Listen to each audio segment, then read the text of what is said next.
This is it. The beginning. Would you like to say a few words to mark the occasion?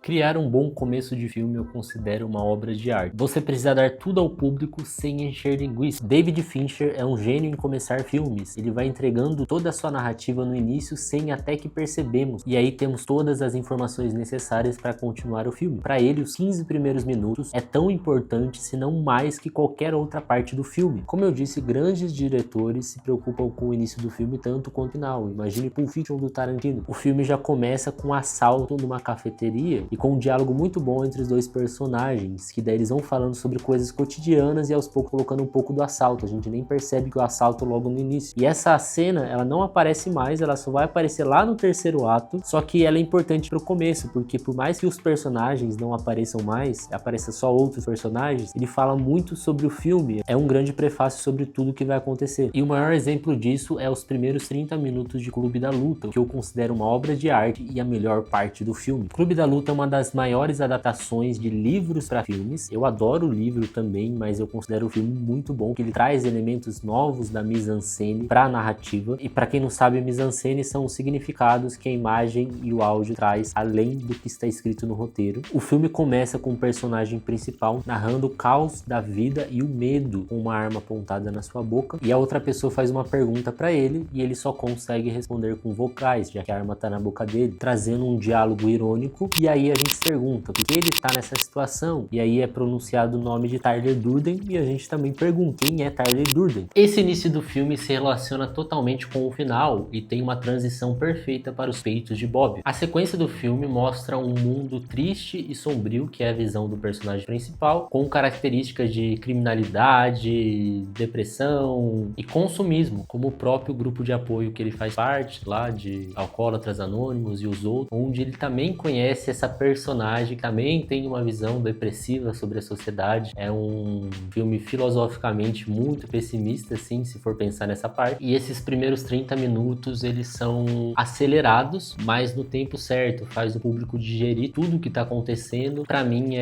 talvez a melhor parte do filme seja esses primeiros 30 minutos, porque ele consegue trazer detalhes e riqueza pra narrativa dessa forma dinâmica, se tornando ainda assim um filme popular. E por ele ser popular, faz eu admirar ainda mais ele. O incidente iniciante acontece com 28 minutos, onde faz a transição do ato 1 pro ato 2, que é o momento que pega fogo na casa dele. Esse momento faz ele buscar Tyler Durden, que é uma pessoa aleatória que ele conheceu no avião, e quando eles se encontram, tudo muda. Para eu te explicar como essa cena é perfeita, eu preciso mostrar que esse incidente iniciante, que é o momento que muda o personagem do caminho normal que ele estava seguindo para algo completamente diferente, acontece sempre no ato 1, e o ato 1 tem mais ou menos 35 minutos. E aí existe esse momento que faz ele caminhar do ato 1 pro ato 2, que é o desenvolvimento, e também tem um momento de transição, que é um ponto de virada do ato 2 pro ato 3, que é onde o personagem vai caminhar pro clímax e pra resolução da história. Esses três pontos de transição, do ato 1 pro 2, do 2 pro 3 e do 3 pro fechamento, podem ser positivos, negativos ou irônicos. Nesse caso do personagem de Clube da Luta foi negativo, que foi o apartamento dele pegar fogo, que aí Tyler o convida para morar na casa dele abandonada, e aí começa toda a história do início do Clube da Luta. Já o ponto de virada do ato 2 pro ato 3 é quando ele começa a tomar consciência de novo e começa a questionar o projeto Mayhem. Como ele conseguiu construir essa história perfeita, voltamos pro início. A técnica do prazo é perfeita para dar início aos filmes, e todo esse início de Clube da Luta é construído com um narrador que tem problemas mentais e ele esconde muita coisa da gente, então propositalmente ele vai falando algumas coisas e outras coisas ele não fala pra gente e a gente percebe só depois. E esse filme, existe quebra de quarta parede, é basicamente uma filosofia todo filme, então ele vende um manifesto, a gente sai querendo quebrar tudo depois de assistir esse filme, e esse começo só por si só já responde muita coisa que vai ter lá no final. Então Clube da Luta nada mais é que um filme de poder. Comenta se você gosta desse filme e se inscreva para emergir.